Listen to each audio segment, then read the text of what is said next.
They have taken their oath to serve and protect. These rookie police officers took the next step to further enhance their skills, making this commitment possible. Within a span of several months, these 479 newly inducted police officers with the ranks of patrolmen hurdled the exacting Basic Internal Security Operation Course or BISOC.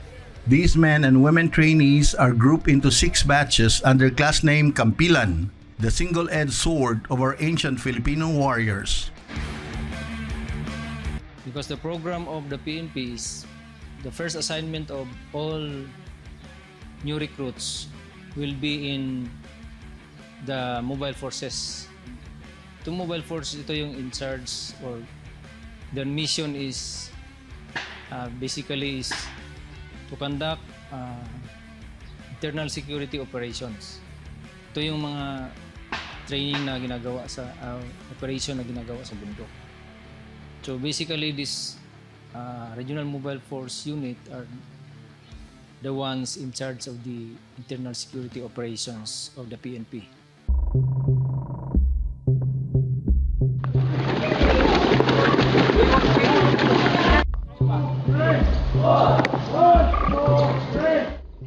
The training starts with the reception during the course opening ceremony.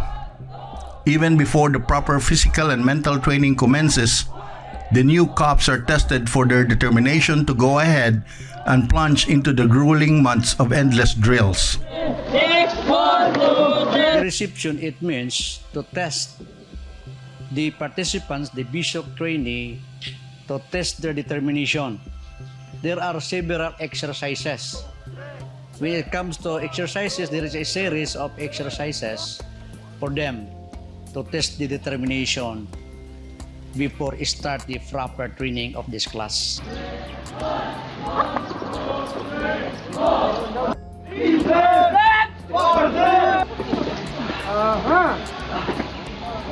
So meaning they undergo different exercises.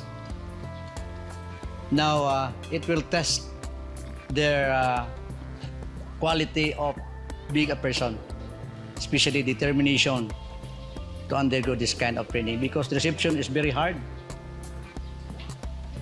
to test them when it comes to this kind of training. The Philippine National Police wants its officers properly trained.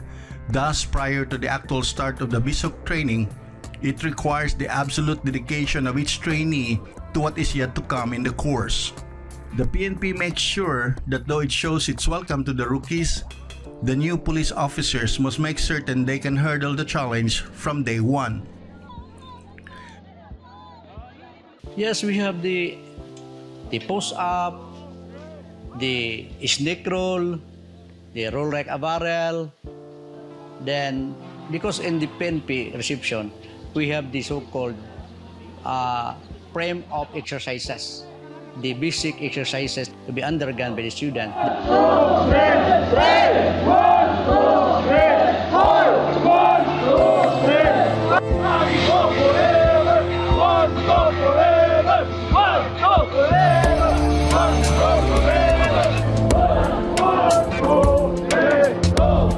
Then we have also the what we call the muddy places. Tawag namin sa training din, rub-rub. Yes, rub-rub. They have to undergo. So this kind of rub-rub, now the students will test their determination. If I have to undergo this kind of rub-rub, and their prior to into the proper training of the Basic Internal Security Operation course. Nobody quit at that time.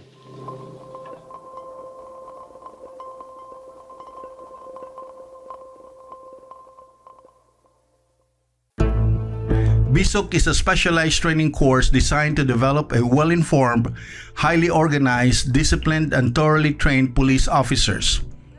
BISOC amplifies the police capacity to respond and successfully resolve matters relating to insurgency, terrorism, and other criminal incidents. With the Armed Forces of the Philippines now turning more to external defense, the Philippine National Police deemed it wise to bolster the training of its forces in handling the counter-insurgency campaign of the government. By the name itself, BISOC, ito yung ang kinikater na ng mag-attend ng BISOC training is yung mga newly graduates of the Police Basic Course. Ito yung mga patrolman natin. At pati na rin yung mga nasa corporal sergeant na hindi pa nakapag-undergo ng that before itong scout na tinatawag natin, yung Special Counter Insurgency Operation course natin noon. Binago lang yung pangalan, ginawang BISOC, Basic Internal Security Operation. But the same concept ng Japan siya. The same POI of the scout ang sinusunod ng BISOC. So basically, yung mga patrolman, mga corporal, mga field PNP personnel natin na hindi pa na-assign sa mga mobile forces natin. Kasi ginawa ng requirements ng PNP na lahat ng police officers undergo talaga ng basic internal security operation course o training. Just like for us, way back year 2000, may mga 45 years old na na pinapag-undergo talaga ng scout dahil it is requirements talaga. Basic requirements or parang foundation course of the PNP personnel. So lahat talaga ng PNP personnel mag-undergo ng basic internal security operation course.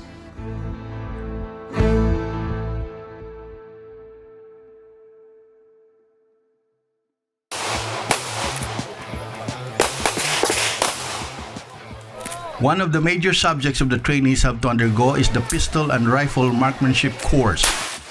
Along with the other important skills in combat operations, the ability to effectively hit targets at various distances using sidearms and long barrels is an important instruction for the new officers to learn at the beginning of their law enforcement career. For starters, the trainees are taught practical shooting under field conditions where competitive shooting positions might not be the best option. The new officers are reminded that first-round hits are important as the enemies are not likely waiting for the enforcers to set up firing positions first. Thus, firing drills under tactical situations help the trainees keep an edge over their enemies once negotiations fail and there is an urgent need to neutralize desperate criminals.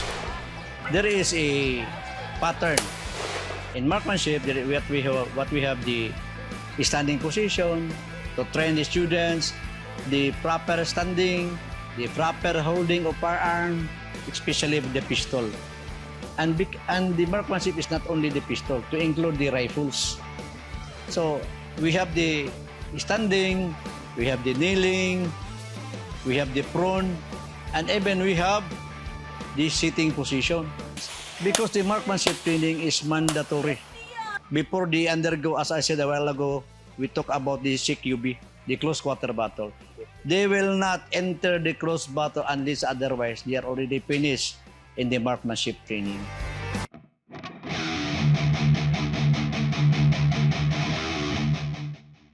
BISOC mandates that the trainees must successfully pass the various skills to overcome physical obstacles when confronted with them in resolving issues needing police intervention, including survival situations. Starting with learning knot tying, the trainees learn the various utilization of rope in performing, among others, combat operations. Ropes are used to help the trainees acquire skills in overcoming different obstacles. Every male and female KAMPILAN batch member must have to successfully pass these maneuvers to complete their BISOC training. The wide range of surmounting challenges include rappelling. With the help of rappelling towers, BISOC trainers teach the new officers skills in using the rope to get from point A to point B in elevated areas or irregular pathways. Ready to perform sit rep, sir! Sit rep, sir! Once in the field, the officers may have to use these taught skills to complete missions involving an orthodox entrance, exit, and anything in between. Because they are basic internal security operations, they undergone the sit hip. And the other thing is the rundown. And they undergone also the slide for life. So all of them, no exemption.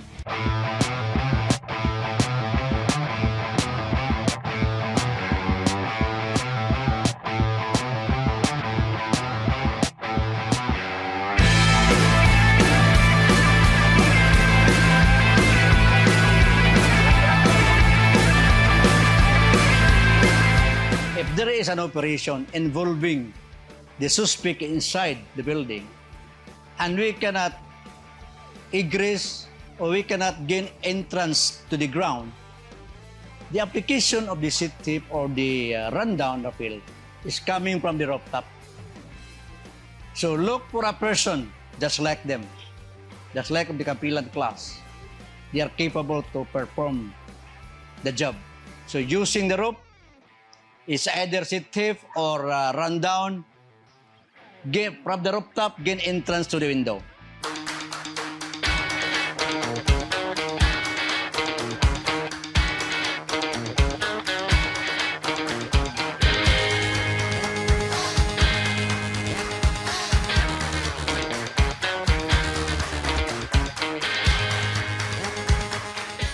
That is part of the rope course. We have the commando crawl. We have the several activities on the rope course.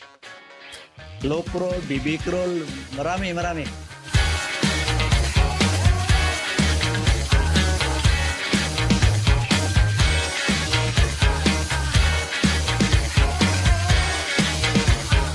Save your life.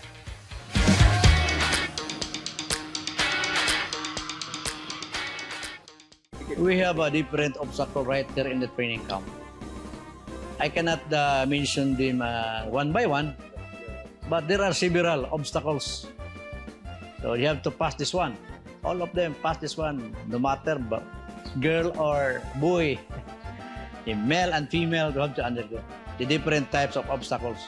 As your question, while they are crawling, on above is the what we call the barbed wire. So meaning you have to undergo the vigorous training. You have to drop it well. If you attempt to hit your head, so you will be injured. You will be injured with the barbed wire. That is only inside the training camp. We have the obstacles.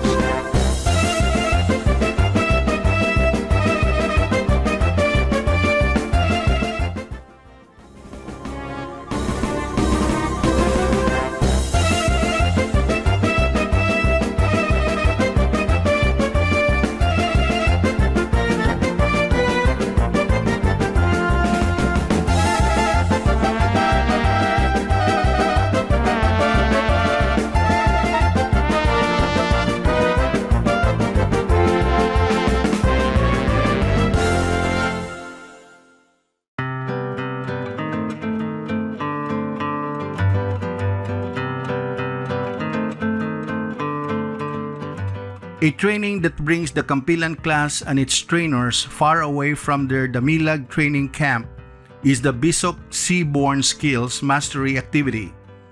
While majority of the country's internal security operations are inland, there will be a time when mobile police forces have to confront criminals or insurgents offshore and all the way back to dry terrain.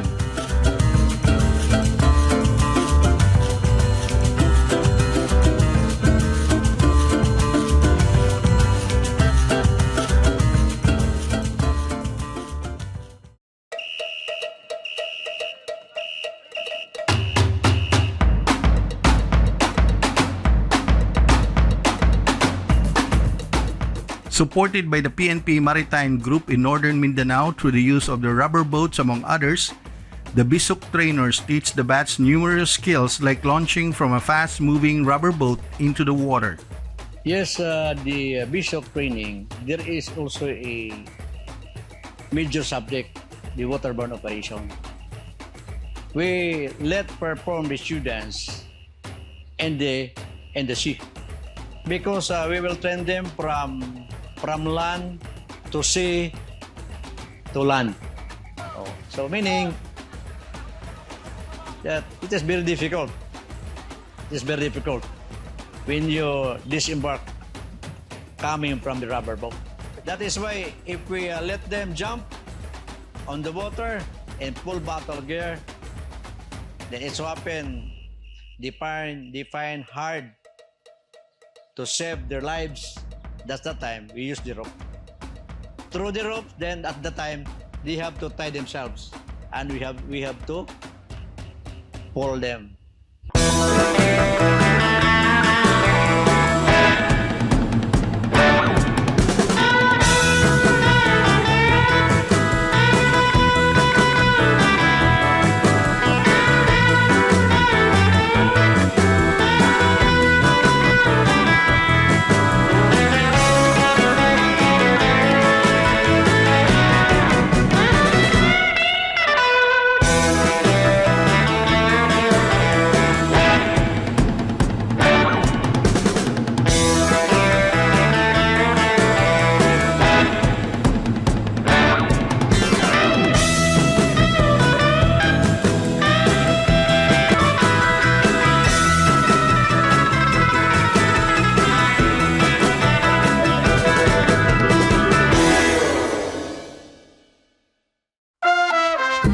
As the months pass by, the trainees must muster enough courage and resilience in tackling the curveballs thrown by the training staff under Lieutenant Colonel De Los Santos and Lieutenant Colonel Edward Eusebio, BISOC Training Director and currently the RSTU-10 Assistant Training Manager.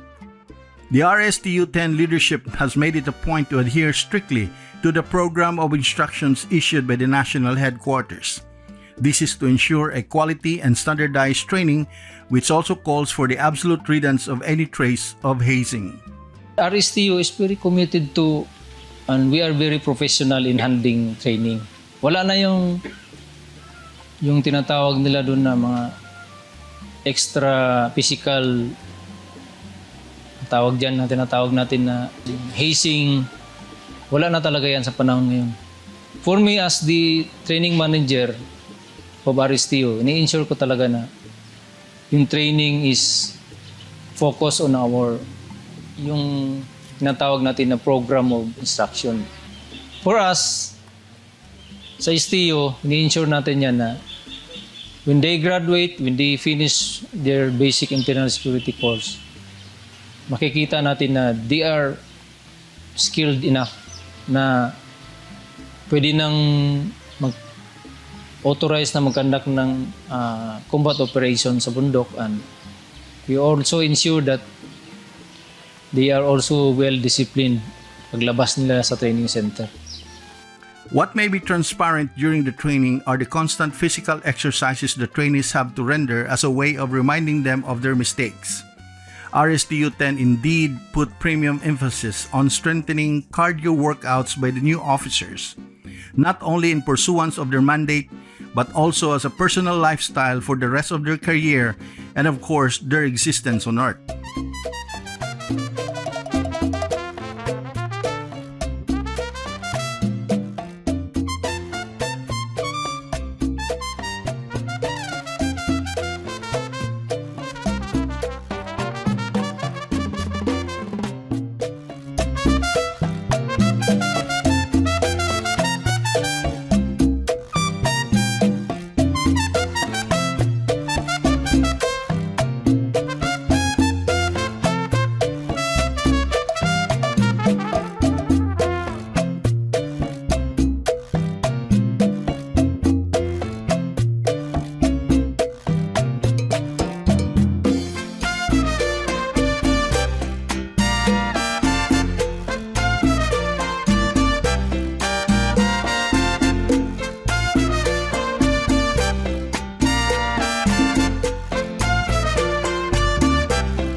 The Field Training Exercise, or FTX, incorporates the skills learned by the trainees through the months. The purpose of this is to give the neophyte police officers a taste of combat scenarios before they leave the BISOC training grounds. The training staff would then have the chance to spot for mistakes and correct them before the new police officers are returned to the regional mobile units.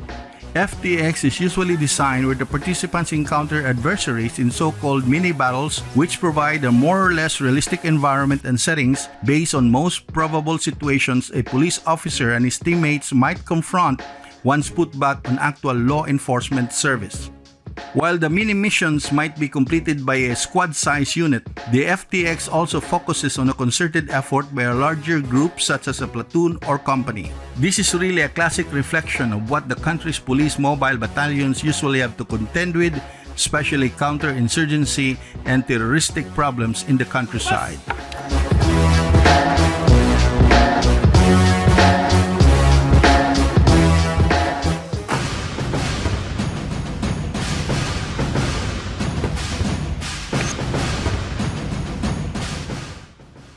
In consonance with the marksmanship training, the BISOC participants now have the chance to put their newly learned shooting skills into play within a walled battleground where the enemies are entrenched. This calls for a new game plan called the Close Quarter Battle, or CQB. Close Quarter Battle demands a rapid assault and a precise application of lethal force. KAMPILAN class members are taught that they need to have great proficiency with their sidearms and rifles, and have the ability to make split-second decisions in order to minimize accidental casualties. Close quarter battle is always high-intensity conflict, characterized by intense action at close range. The close quarter battle is designed for a close combat operation, the combat operation around the room. This is what we call also the close combat marksmanship. The enemy is only inside the room. But before that, we have a practice, several days, conducting practice to the students before we enter what we call the kill house or the CQB house. Clear! If we say CQB, this is the last option. There is already a negotiation. So if the negotiation itself is failed, that's the time the ground commander will call now the services, look for a person or look for a personnel to do the job. So meaning, when the negotiation is failed, that's the time to enter the CQB house. We have to apply the CQB house. That is why the KAMPILAN class will train. Because after their training as the internal basic security operation, we will assure the community, the people in the community, because we are the public servants. We protect the people, we protect the lives and property. That is the purpose of training them.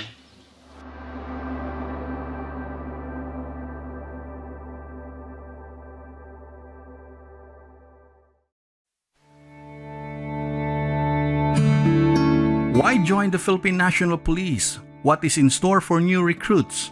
The Regional Special Training Unit in Northern Mindanao provides continuing training and human resource development programs for the new members of the Philippine National Police so that they may possess the knowledge, skills, attitudes, and values necessary in the exercise of their profession.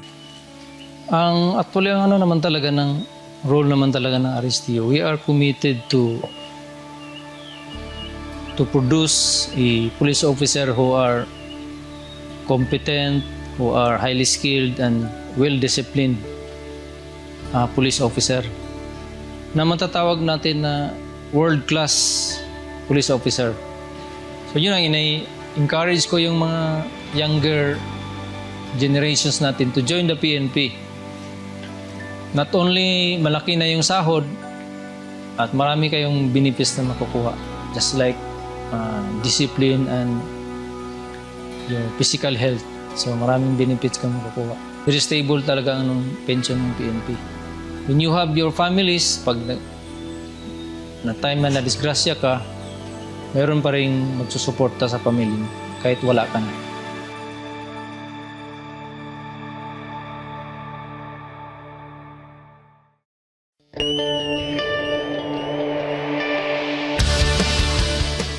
As the Force Director, I hereby present to the Acting Training Manager, RSTU-10, the 479-strong BISOC participants, batches 1, 2, 3, 4, 5, and 6, 2020 R10, who satisfactorily completed all the requirements of this course, now ready for graduation, sir. There is an old mantra for warriors: the more you sweat in training, the less you bleed in battle. These words are echoed many times in as many military or police training graduations. The Kampilan class of BISOC in Region 10 would again during their graduation ceremony last June 30, 2020. Gracing the occasion was Police Brigadier General Ferdinand Cifuentes, PNP Region 10 Assistant Director for Administration. The General reminded the BISOC graduates of their mandate and asked each one of them to meet the expectations of the public once they resume their next roles as members of the Regional Mobile Force Battalion or Provincial or City Mobile Companies. We consider the organization as a highly professionalized organization. And with that, we should not fail the expectation of our constituents.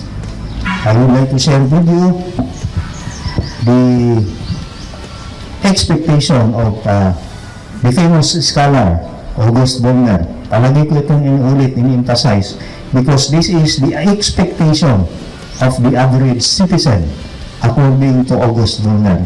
He said, and I quote, "The average citizen expect the police officer to have the wisdom of Solomon, the courage of David, the strength of Samson, the leadership of Moses, the strategy of Alexander, the faith of Daniel, the patience of Job, the diplomacy of Lincoln, and the tolerance of the carpenter of Nazareth.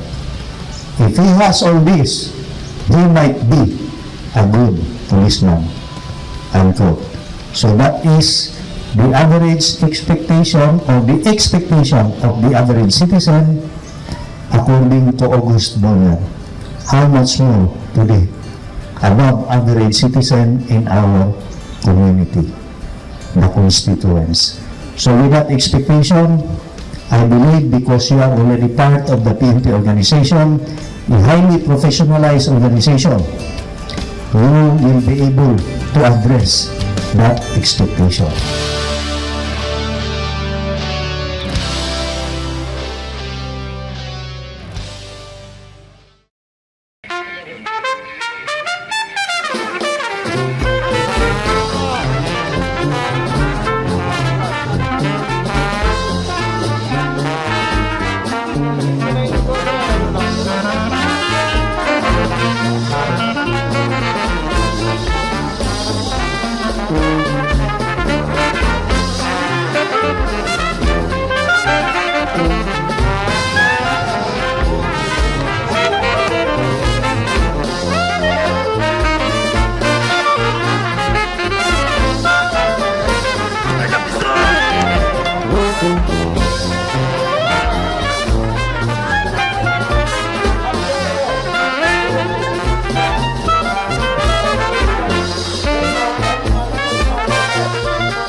To showcase the Kampilan class' newly acquired internal security skills, a field demonstration of the accumulated discipline by these law enforcers highlighted the graduation ceremony of the 479 BISOC participants.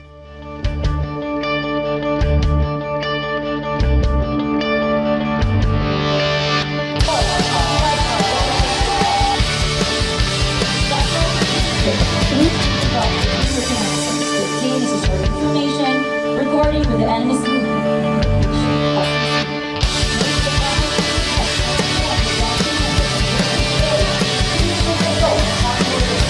now it's on the set, and the assaulting team is ready for the green light.